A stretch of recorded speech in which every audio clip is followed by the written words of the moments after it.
A couple of remarks to begin with. So you know that we're now currently in the middle of process of significantly deepening our relations with the European Union. And here I should recall the statement of the Prime Minister of Republic of Armenia in the European Parliament. We are ready to get close to the European Union as much as that it would be acceptable from the side of European Union. So this is probably the most correct formulation of current state of our relations. We have the SIPA agreement. Now we explore things that could be done jointly, things which are beyond the SIPA agreement, as you can assume. We have the economic and investment plan, we have the flagship initiatives, but which is currently being discussed between us and the European Union. We call it support to resilience of Republic of Armenia, because we know that the processes which are going on worldwide, but specifically in our region, may have some unpredictable or, on the other hand, some people think inevitable consequences.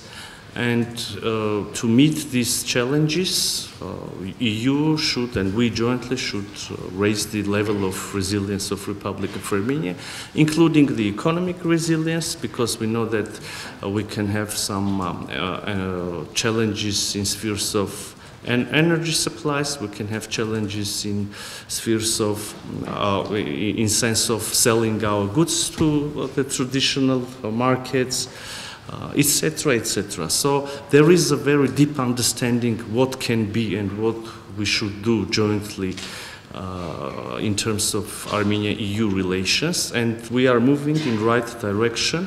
Where this path will bring us, probably it would be difficult to tell right now, but we are open for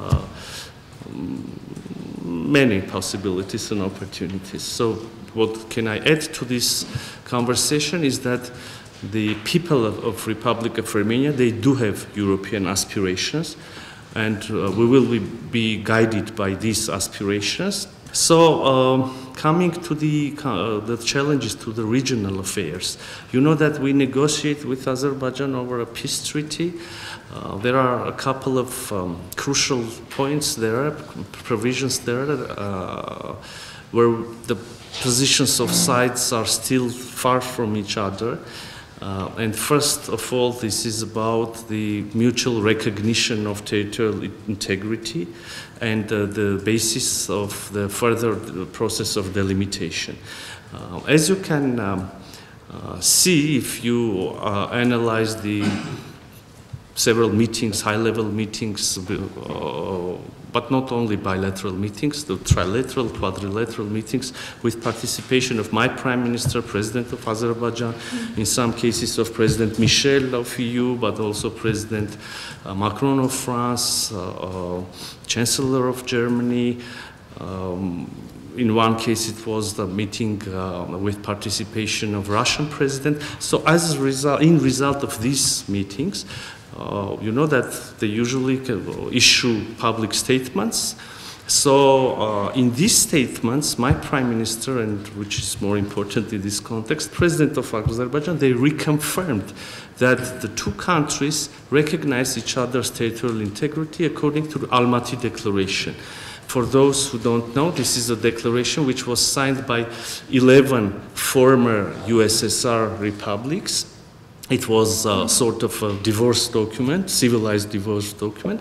So in this Almaty Declaration, the 11 countries, they, first of all, they recognize that Soviet Union stops existing, And then, among other things, they recognized that the former administrative boundaries between them as Soviet Socialist republics now become the internationally recognized interstate borders between newly independent states. So Armenia and Azerbaijan were among these countries. So they reconfirmed this recognition, and they also said that Almaty Declaration should be the basis of further delimitation process, which means basically, to put the long story short, is that the delimitation commissions should only recover, reproduce the borderline which existed by the collapse in 1991, by the time of collapse of Soviet Union.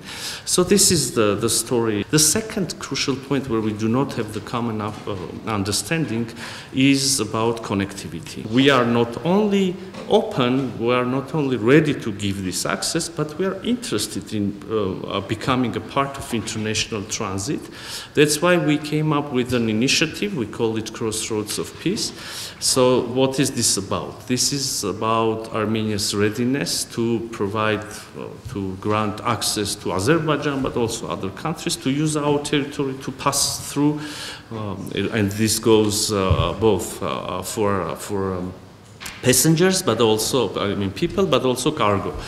And we believe that this unblocking of the regional transport infrastructure should take place according to, or in full respect with our sovereignty, with our national jurisdiction, but also theirs as well, of course, and also according to the principles of reciprocity and equality. So not only Azerbaijan should have the opportunity to cross our territory to send their cargo to Nakhichevan or elsewhere to Turkey, but also Armenia should have the access and the opportunity to use their infrastructure.